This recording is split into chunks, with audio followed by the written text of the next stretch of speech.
Well, if you're anything like me and grew up watching our next guest, then you'll know the words to all of the theme songs on shows he's ever been on. Josh Peck joining us now here on Yahoo Finance with Ali Canal, Yahoo Finance's entertainment reporter. And without any further delay, and to talk about why happy people are annoying, I will turn it over to both of you. Ali. Hi, thank you so much, Brad. And thank you, Josh, for joining me. Let's start with that book. It's a memoir and you get really personal, detailing your struggles, your triumphs. Why was now a good time to write this? And let us know, how did you come up with the title, Happy People Are Annoying? Well, thank you so much for having me. I'm excited to be in this box. I've dreamed of this. I've watched people in these boxes forever. And I can't believe I'm here. Sorry. Okay, back to the book. The truth is that it's probably the most millennial thing I could ever do, which is write a memoir at 35, because you think, what do you have to talk about? But I realized that I had sort of gone through this inflection point in my life. I was 35. I have a wife, a kid. I've had a reasonable amount of success, and I've been incredibly lucky. But I certainly had to deal with plenty of struggle and challenges throughout my teens and 20s, a lot of it which was slightly public because I was on your TV during that time. And I figured that I didn't want to lose my connection with how real those feelings were, how fresh they were. And that if I waited till I was 45 or 55, I might not be able to talk so clearly to the people I'm trying to affect with this book. So while I think people in their 40s and 50s can surely enjoy it, I truly wrote this book for people like me who are finding their way through this weird world. Yeah, and a lot of people know you from Drake and Josh, but you currently star in Hulu's How I Met Your Father, also the iCarly reboot on Paramount Plus. There's just been a wave of new streaming platforms, and with that, a wave of content. You've been in the industry for 2 decades now. How have you seen things change in Hollywood amid the streaming boom and some of these other new technologies?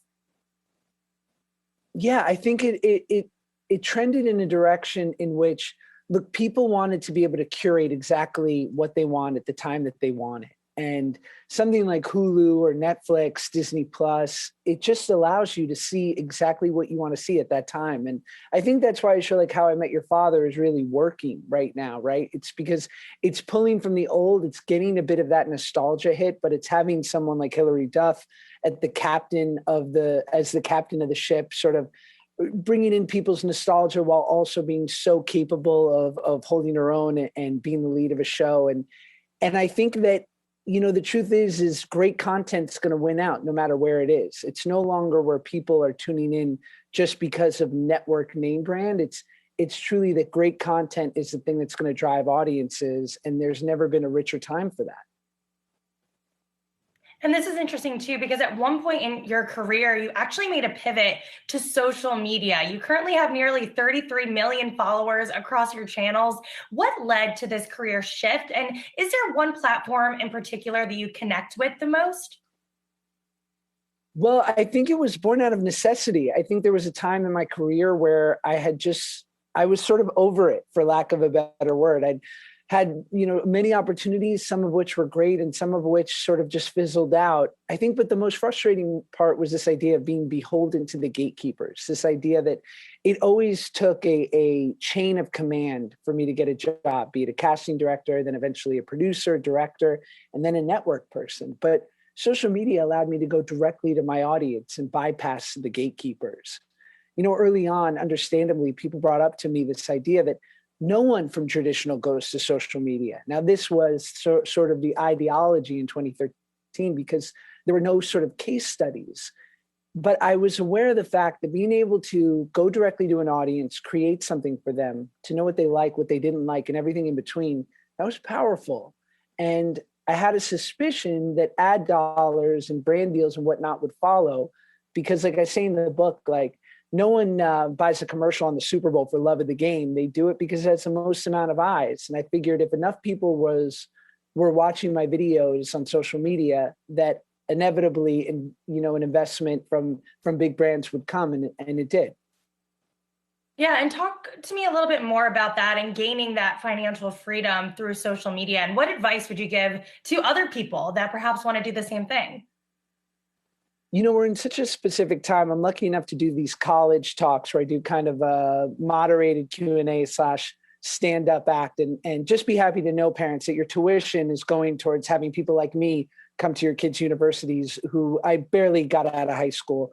Nevertheless, what I say is, if you've ever had a desire to create, if you have a story to tell, if you feel deeply in your heart that you want to get it out there, the time is now. You don't have to live in a coastal city. You don't have to know someone. There's no nepotism. You don't need an agent or a manager. You just need a great idea. And if you've got, an iPhone in your pocket or something close to it, you have the video power to capture it. So the good news is that it's never been a better time to create. The bad news is there's no excuses, because it completely is up to you whether or not you want to take that leap and try to make it.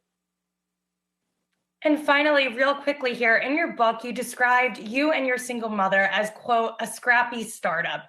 How has that perspective bled into the various facets of your career? I think the idea of pivot.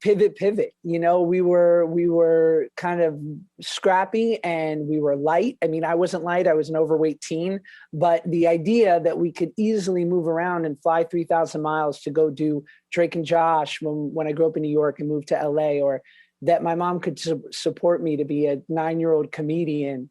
I'm not sure if we had a traditional family structure and brothers and sisters and a dad weighing in on sort of the family business, if we would have been able to do that. But because it was her and I had her full support, we were able to pivot at every turn.